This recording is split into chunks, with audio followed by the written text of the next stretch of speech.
Good afternoon. My name is Ayman Abdul Wahab. I'm the CEO and the founder of ECOTOPIA Environmental Engineering Consultants. Our firm is focusing on the environmental and risk assessment, risk management, ergonomic assessment fields. We provide services in different aspects of the environmental field, like environmental impact assessments, environmental compliance, and as I mentioned, hazard identification, risk assessment, and this kind of studies. My background is I have a degree in civil engineering, master's and PhD in environmental engineering from the United States of America. I have an extensive experience in the fields of environment, risk, and sustainable development. Today, I'm going to give a presentation about one of our projects we implemented in Port Said in Egypt. This project is the management of occupation safety and health in a petrochemical terminal in Port Said. And the purpose of this presentation is to give a briefing about how the project started and at what level of safety they started and where we are after 5 months of this phase of the program. Good afternoon. Today I'm going to give a presentation about our project in New Horizon Tank Terminal. This project is Occupation Safety and Health Management Program. The purpose of this presentation is to give a briefing about the history of this project, where we started and where we are now after 5 months of starting this project, and where we would like to go after that. And it's going to be like a decision-making tool for the senior management to decide whether to continue with this program or to stop at this point, and whatever decision they would like to take. This presentation is not going to be a one-way presentation. I don't want to keep talking all the time. The floor is open for discussion. Whenever you want to interrupt me, just go ahead, interrupt me, ask me if anything is not clear. This is the timeline of the program. We started in April this year, and now we are the 11th of August, and the end of this phase is next month, which is September. The content of this presentation is, as you see, 4 points. The responsibility of the components of this program, the program obligations from ECOTOPIA side, the program deliverables, what we produced during the implementation of this program, and finally, the next phase of the program. First, we'll start talking about the system, the OSHA, or the Occupation Safety and Health System, what its component, what it looks like, what it should contain. This is the organization chart that we introduced before starting this program. Any project or any program to be successful, there should be a vision about what are the components, who are the main players, and what are the responsibilities of each of these players. If you can see this dotted line, it separates between the senior management level and the site level. The upper side is concerned with Life Chemical Group, where we are right now, and the lower part is New Horizon Tank Terminal side. The upper part contains the Supreme Committee for Occupation Safety and Health, which is you now. We are the Supreme Committee, and ECOTOPIA Occupation Safety and Health Consultant, which is the consultant for this program. As you can see, most of the work is in the site. The senior management is concerned with setting the policies, the strategies, and giving outline directions. But the actual work is done in the site. We're going to explain each of these components, what is the responsibilities and what are the obligations of each component. First of all, the management responsibilities. is to ensure the guidance, the commitment to the program, to provide the resources, to provide the personal protective equipments, and so on. So this is the part of the senior management, and it's very important and very essential. Without commitment of the senior management, no project or no program will be successful, no matter what is done on the site. Then about the employees, they have to be committed to this program, to this policy, and to this initiative taken from the senior management side. And first of all, they have to be convinced about what they're going to do. They have to understand. If they don't understand, they will resist. So we have to explain to them, we have to provide them with awareness and training on how to use these tools when we give it to them in site. The Occupational Safety and Health Unit Manager, we have a unit manager on the site, and there should be a safety team assisting him. His responsibility is to identify hazards, to go every day around the site to identify hazards and to propose what kind of mitigation measures should be implemented to reduce these hazards or even eliminate the hazard completely. I don't want to get into too much details on, what is the hierarchy of hazard identification and risk management, because this is not the time or the place for this. I'm just briefly explaining what happened during this program. Also, they have to know how to use the PPAs the correct way, how to maintain it, what kind of PPE to be used for different kind of task or different kind of job.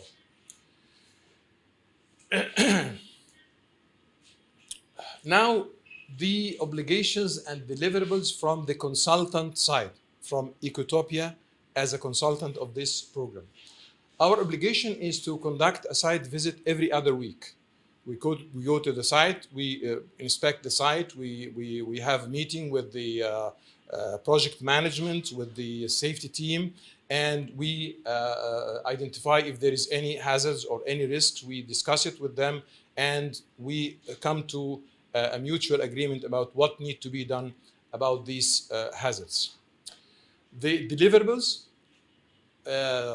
first of all, the safety policy. The first deliverable of this program was the safety policy, which was agreed upon by the senior management and signed by the chairman and the consultant as the technical side of this program.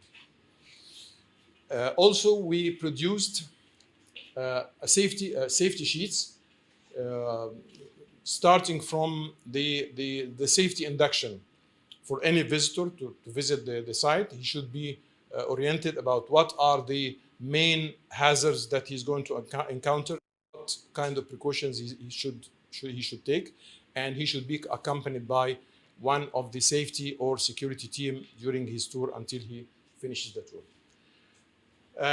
In addition to the safety guide, we produced a training program, a training of trainers program. Initially, we wanted to train everybody in the work site. But from a practical point of view, when we met with the project manager, engineer Hisham Al-Khudari, he proposed that it will be very difficult and it will hinder the progress of the project. And I agreed about what his proposal, that we select representatives from different entities and train them as trainers, and then each representative train his people about this program. And by the way, this training of trainers is ready, and we are in the process of agreeing about the time and the venue of this training. Okay, let's talk about the program deliverables. Before talking about the program deliverables, I would like to go back to the very beginning of this project. In order to start this project, we had to obtain the environmental approval from the economic zone of Suez Canal. And actually, we produced two documents. The first one is the environmental impact assessment, And actually, the Suez Canal economic zone, they were very demanding, and they asked us to conduct another study, which is a quantitative risk assessment. And finally, we got the approval. And this program we're talking about the occupational safety and health, was embedded in these studies from the beginning. So it did not start from the thin air. No, it is already included here. And what we are doing is a continuation of these two studies. So this is the first deliverable, which is the occupational safety and health policy. Well, it should be on the mother company level, on Life Chemical Group level, but we produced similar copies for Life Petrochem and other terminals, because a policy is a policy. It will not differ either from the HQ level to all the other. And it is, as I mentioned, it's signed by the chairman and signed by the consultant, which is ECOTOPIA, which is us. The second deliverable is the safety sheets, starting from the visitors induction, explaining all the main hazards that they will encounter and how to avoid them and what to do. The second one is welding safety, and it contains all the hazards included in welding works and what kind of equipment to be used and why.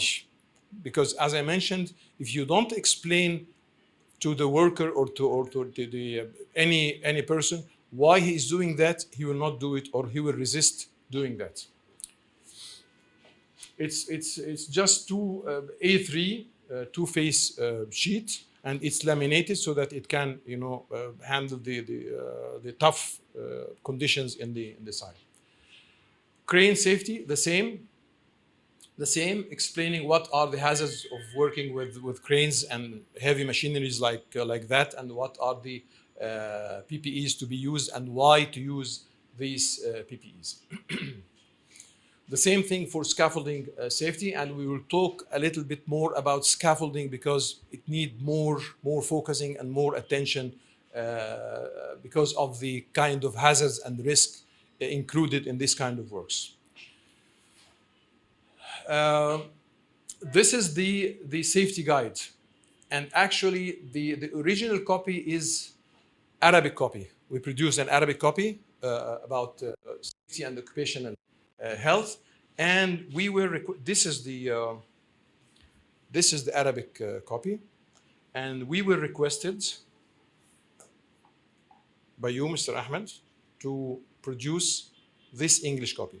So we have an Arabic copy and English copy. And actually, mentioning that, there is something I put in the presentation on purpose which contradicts with my presentation.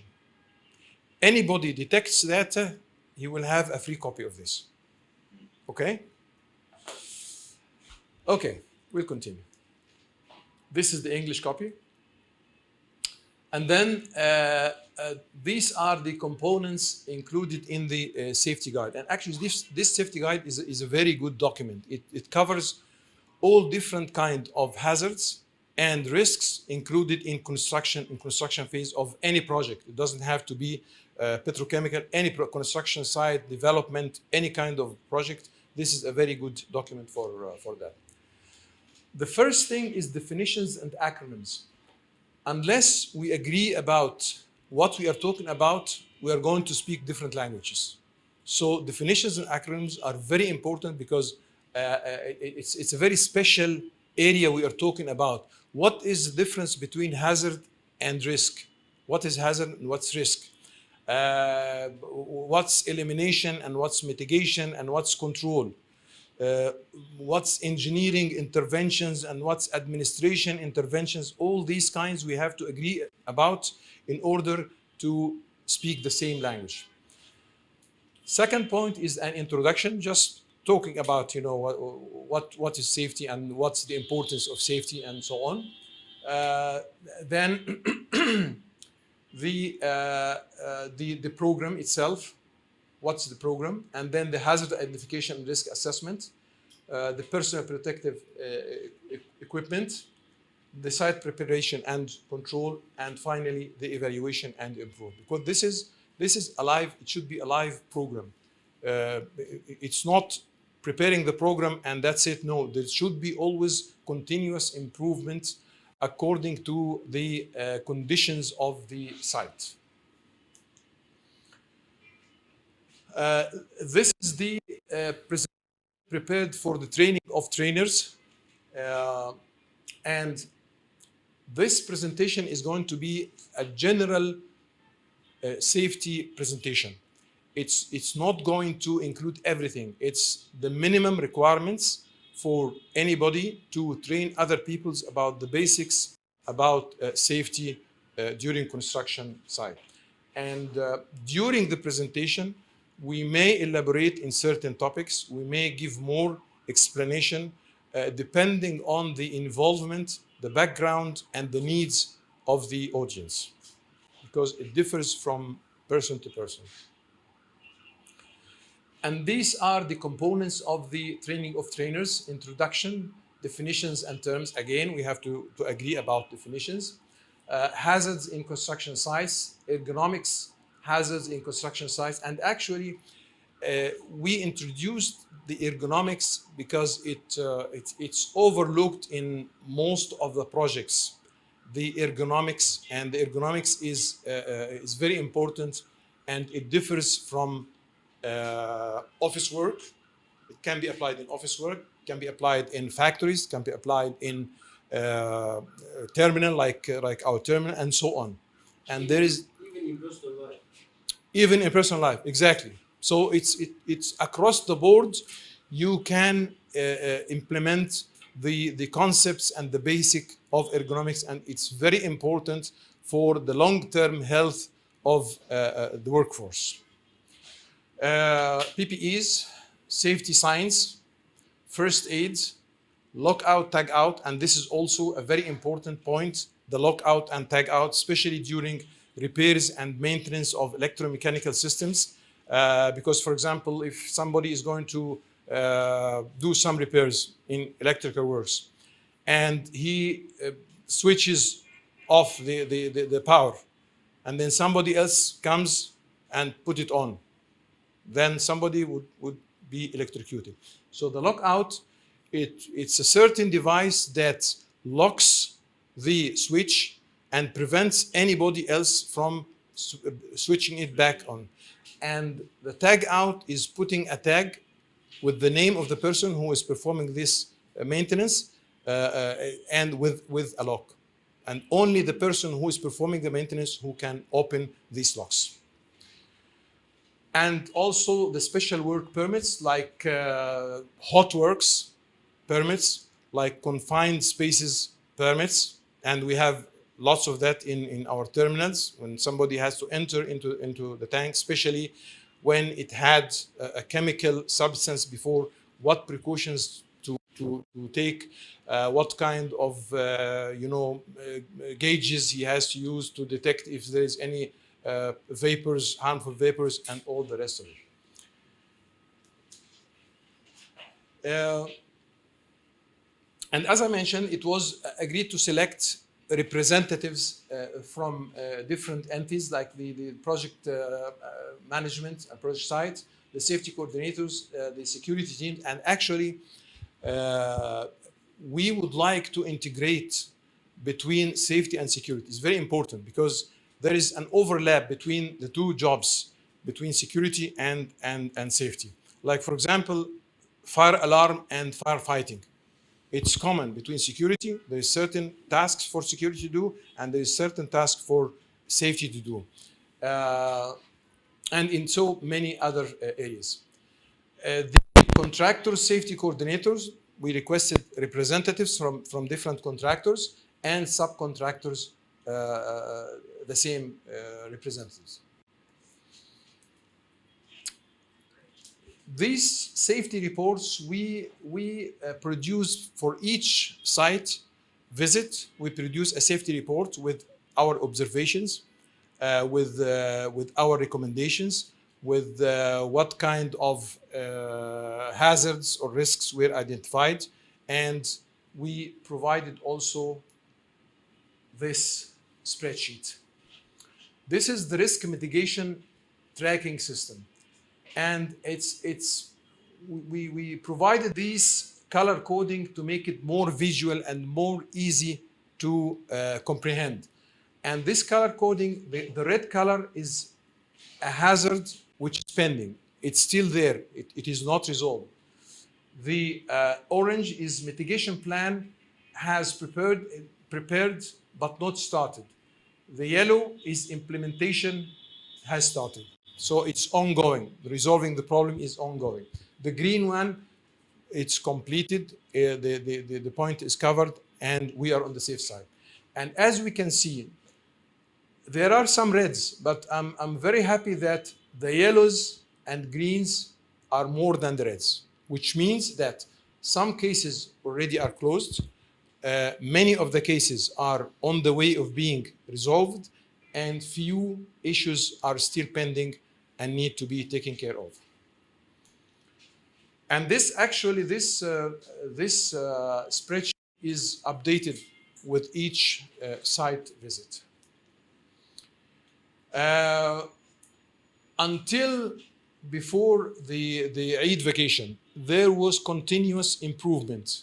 And then after Eid, we were surprised that there was some kind of, what I call it is stagnation, slowing down, or you name it. Engines were off and they are starting the engines again. Yeah, maybe the long vacation, you know, let them relax more than they should have relaxed. So there was a little bit of slowdown in safety aspects. These photos are showing the progress, the construction progress. I'm not going to talk about the construction progress because this is not the area I want to focus on. But I would like to mention that I'm impressed with the construction progress. Really, you people are doing a fantastic job. Each visit we see completely different shape to the site. This is very highly appreciated. Now we talk about the occupational safety or the safety observations. I just wanted to show before and after. When we first went to the site, what was the site like and what kind of improvement. So this is the same place. Before it was like that, and after was like that, clean, clear, no obstructions, no hazards, and all the rest of it. The same. This is before,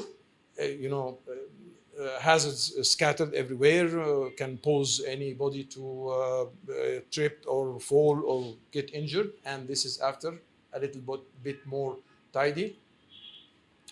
There was, the fuel just adjacent to the generators, which pose a danger of fire. And then now it's clean and there is warning cones. So it's improvement. The same here, scrap metals everywhere, and then it's clear and tidy, removing all the hazards. The welding cylinders were exposed in the sun, and then they built this shed and put the cylinders under the shed, which provide more safety. Okay, actually for the scaffolding, this is a big story. It's a very hazardous work, to work on a scaffolding. It's very hazardous. If you can see the left and even the right, there's still some weak points that has to be taken into consideration. The scaffolds are built like it's a mess actually, and the workers have to climb on the scaffoldings like a monkey. There is no ladders. There is no professional or decent way to climb, which expose the workers to an extreme hazard. On the right photo, there is a little bit improvement. They started using the safety belts. Some of them forgot to hook the safety belt into something fixed because they need some training. They need to know why are they wearing these safety belts and how to protect himself from falling off the scaffold. Here, the garbage at the left, a little bit, organized in barrels, and the port authority, they come every day and collect this garbage. The electrical cables are another hazard, which it's improved and it need more improvement. These cables, laying across the walkways, they can anybody can trip, can fall, and in addition to that, some of these cables are damaged and wrapped with tapes, which is not a very good practice. Again, you can see the left, it's not very safe. The right is more safe. At this stage, New Horizon Tank Terminal, they provided personal protective equipment for everybody, including visitors, which was a very good step. The fire points, they introduced more fire points. Well, it's just sand and water, but it's better than nothing until we can afford getting proper firefighting equipment. It's very obvious, the left from the right. The right is very well prepared, warning cones and all the rest of it. Here we have an assembly point, we have a fire point, we have a warning tape in a dangerous area, which is under construction or under excavation. Again, the left one shows more proper distribution board for cable and fire point. Here we can see the welders, they are using proper personal protection equipment, and the workers on the scaffolds, they have the fall protection harness, which provide more safety during the work. Again, there's some improvement, and actually this right one, this is significant. Now we can see ladders, we can see an opening. He climbs the ladder, go from the opening and to the next deck, and so on. And instead of climbing from outside and exposing himself to falling off the scaffold and get killed.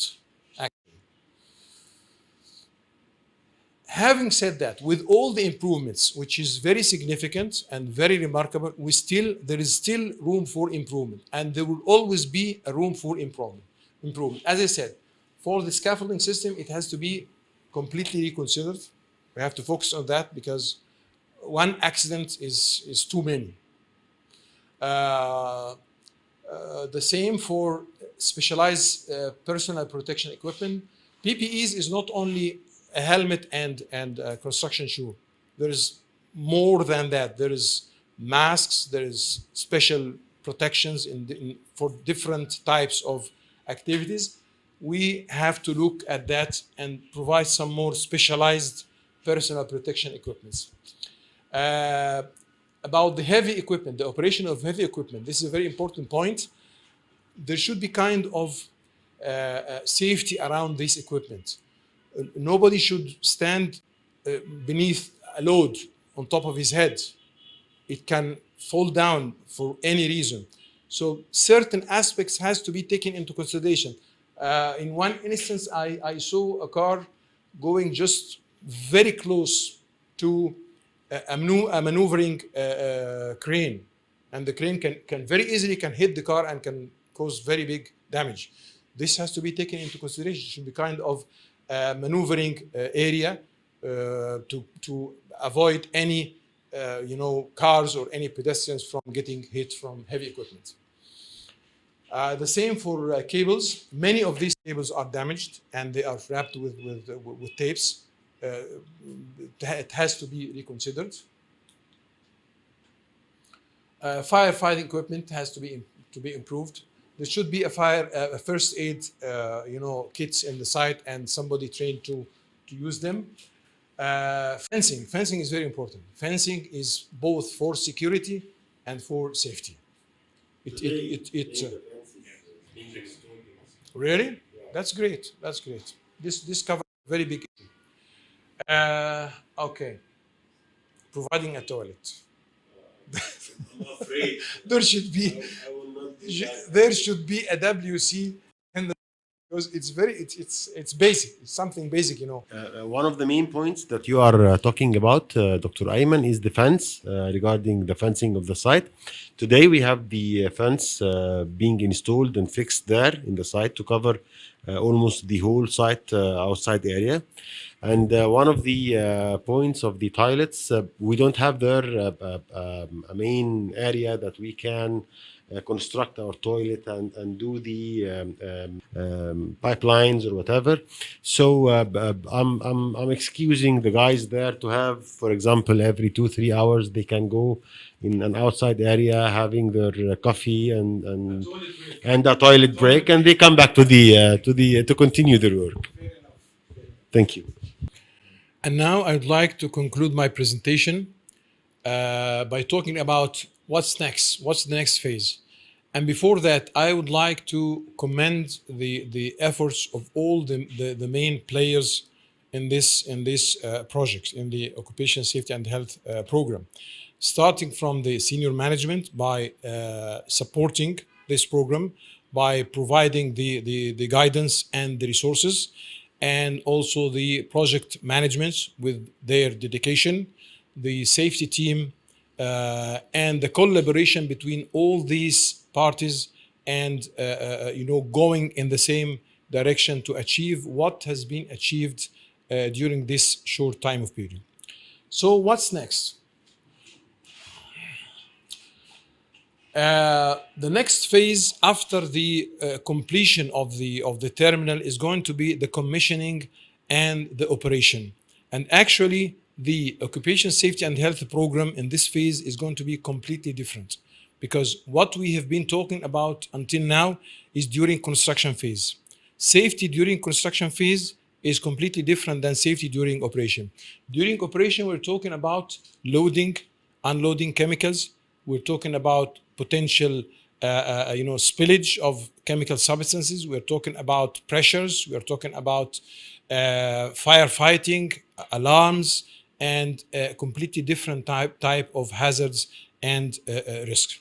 So we have to be ready for that, and there should be a smooth transition between the construction phase, the commissioning, and the operation phase. And before I end this presentation, I just want to ask if any of you noticed what kind of contradiction I made in my presentation. There is a free copy for who discover it. I'll make it much easier because it's difficult to find it from about 50 slides. Let's make it much easier. I'm going to get the first slides. Okay. It's in these slides. The contradiction is in these slides. Who discover the contradiction will have a free copy. No, not you. No. No. Arabic copy or English copy? Huh? No? No? No. Should I say? Yeah. Okay. This is a construction site, okay? And there is a crane on top of the head of these workers, and they are not wearing any PPEs. Not even hard hat. Not even hard hat. Okay? We have to talk with ECOTOPIA. Okay, thank you very much for being here today, and I appreciate your time. Thank you so much. Thank you.